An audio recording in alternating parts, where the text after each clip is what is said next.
রমণী, কারণ আমার এই রাসলীলাকে পরিপুষ্ট করতে হলে পূর্ণমাসে যোগমায়া প্রয়োজন। তাই আমি একবার যোগমায়াকে স্মরণ করে দেখি। গোবিন্দ ডাকছি, যোগমায়া, যোগমায়া। ডাক শুনে যোগমায়া চলেছে গো।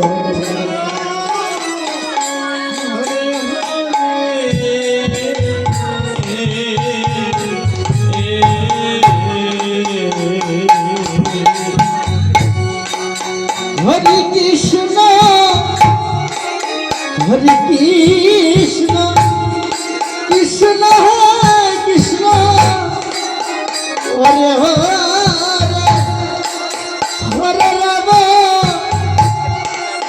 হরে রাম, রাম রাম,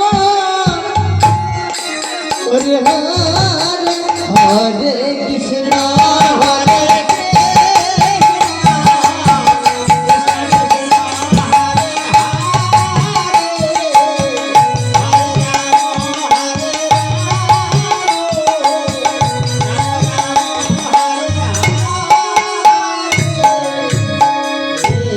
প্রভু, আমার প্রণাম নীল প্রভু। তুমি এসেছো যোগমায়া? হ্যাঁ প্রভু। আমায় কেন ডেকেছেন প্রভু?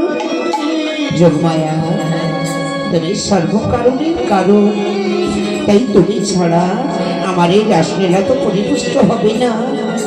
তাই তুমি এক কাজ করো, তুমি পূর্ণরূপ ধারণ করে চলে যাও গোপীদের মাঝখানে, গোপীদের সহায়কারী হয়ে তুমি আমার এই রাসলীলাকে পরিপুষ্ট করে তোলো।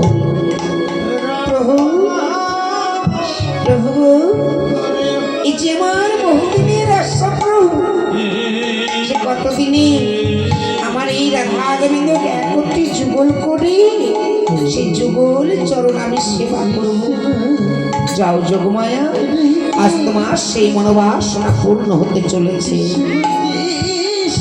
বেশ, এবার আমি আসছি প্রভু। হ্যাঁ, এসো।